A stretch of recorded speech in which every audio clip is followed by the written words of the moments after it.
38 and works as a longshoreman and a landscaper. He's also a newlywed.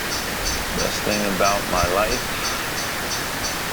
is probably finding happiness with somebody else. That's a whole new life beginning now.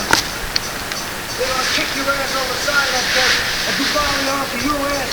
It was scary. I mean, it was intense. I mean, we were young kids, and you know, you're getting whistled at and yelled at and told profanities that they want to do to you. You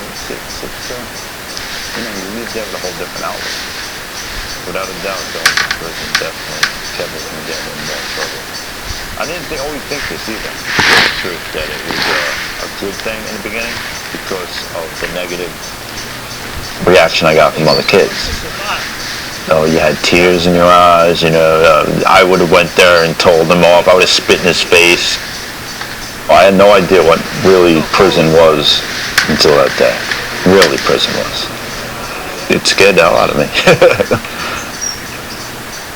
Only one of the 17 juveniles became a career criminal, and he's the only one who is now a prisoner.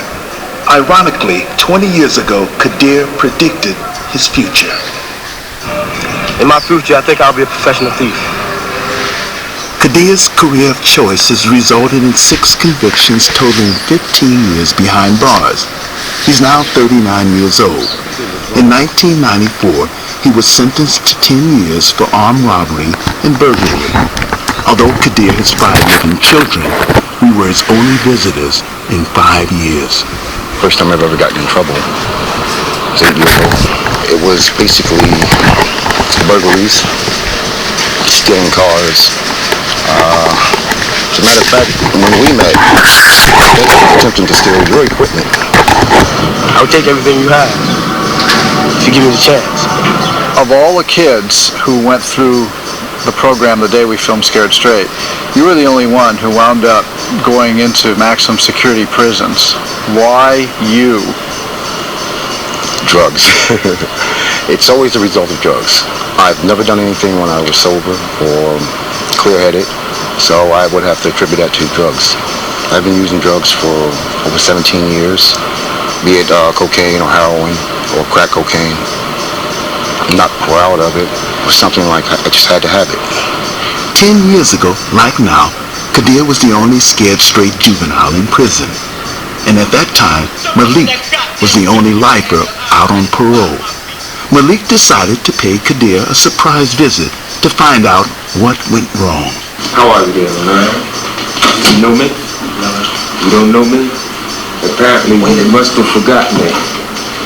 And everything that I've said to you as well. I never wanted to come back inside no prison, under no circumstances. But out of the fact that they said that you were here, right, it made me a little bit like, wow, where did we mess up? This is most definitely My last time coming through anybody's prison. I have 6 kids out there. I want to be with them. I missed their youthful years, but I'm going to watch them and be with them in their teenage years. What happened after that? That was my true intentions at the time. I got out. I did good for about 6 months, and I just ran astray again. Today I'm drug-free. I've been involved with AA for 8 years. I'm going to continue with it.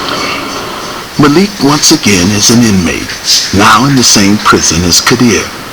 We arranged for Malik to pay Kadir another surprise visit. They had not seen each other in over 10 years.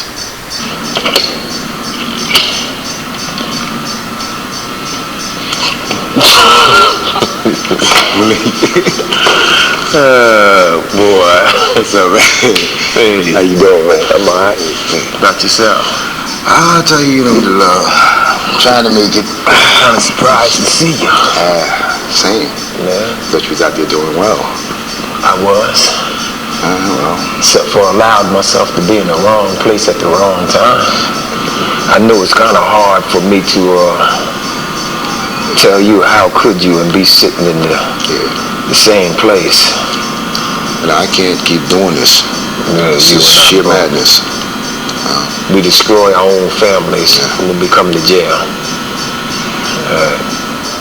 Though I said it 10, 12 years ago, today I know I'm getting too old for this. tired. My children are grown. I don't have this life in me no more. I'm tired of it. In 1995, Malik was sentenced to 5 years for possession of stolen property and violating his parole. He's 49 years old and has spent 22 of his adult years behind bars. This is his 6th time in prison. When we came on the stage, the things that we were telling them were life experiences. All the brutality, the loneliness, right? The crying, the sorrowful moments, the longing to be other places, all that is very real. I think that's one of the hardest things about dealing with prison life is for a parent to have children and not be able to come to their aid. Malik's 2 older sons are both in prison. Jamal is serving 22 years at Rahway for aggravated manslaughter. Ironically, he is now part of the Lifers group. This is the first time a father and son have both participated in the program. I feel real bad about my 2 sons. I feel as though I failed them.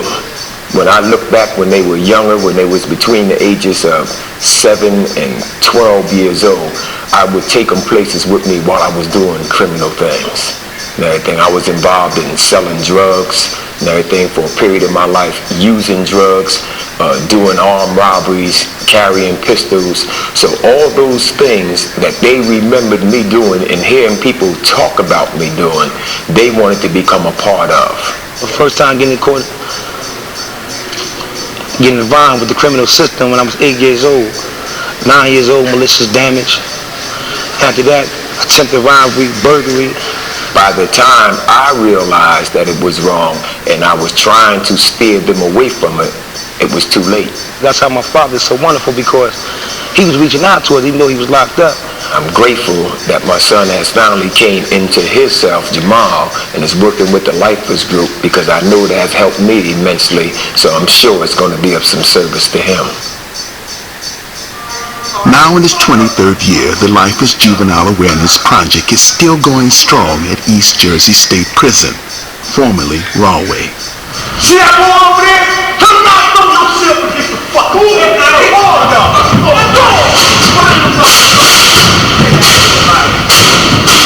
Stand the fuck back in line. Shoulder to shoulder. Now I'm gonna tell you the reason why I took the fucking stickers. So, because you motherfuckers is out there depriving people of their motherfucking liberties. That's right. Now how do it feel if we took the fuck off? I ain't had no motherfucking gun, or no knife, or none of that bullshit. Bitch ass motherfucker, you know it. Don't take no 5 motherfuckers to rape one of you punk motherfuckers. That's it. And that's how that shit goes. In fucking prison, brother. And I know you don't like it spitting in your motherfucking face, but ain't a motherfucking thing you could do about it neither. That motherfucker. Some people may say, well, you over-dramatized it. No, we're not. It's not a drama workshop. It is a reality. Things like that do take place in prisons. The murders, the suicides, as well as the rape do take place inside these human warehouses. I'm gonna do this my motherfucking way. Well, guess what? Now I'm doing it the man's way. That's right. I eat when he tells me to eat. I shit when he tells me to shit. I shower when he tells me to shower. What we do is give them the true definition of prison, what we call the real deal. That you're not going to come in here and run the place. That the movies glorify prison. They think this is a cakewalk. And this is why we are here to deter them when we tell them this is no cakewalk here. So when somebody tell you ain't nothing, just smile and laugh. That's right. Because you know deep in your heart, man, that you are somebody. That's right. The Lifers have expanded their program to include one-on-one meetings with boys who return to prison for follow-up counseling. For many of these boys, the convicts are the only men who show an interest in their welfare. Trust me, I got confidence in you. You know what I mean? You ain't gonna fail me. You know what I mean? Yeah. You might fail everybody else, you ain't gonna fail me. You know what I mean? A lot of times kids do open up to us. What it may take a parent years to find out, we find out within hours or within minutes about this individual. Out of 384 young people, youth that I've brought, there have only been 57 thus far that have continued any sort of antisocial or delinquent acts. Over the years, I've taken about 300 kids to Rawway, to the Lifers group. And of that 300, about 80% of them turned their lives around. If it wasn't for that Rawway experience, I would say the success rate would be 20 to 25%. Prison is like a big monopoly set. The only thing about this big monopoly set, you don't get no get out of jail card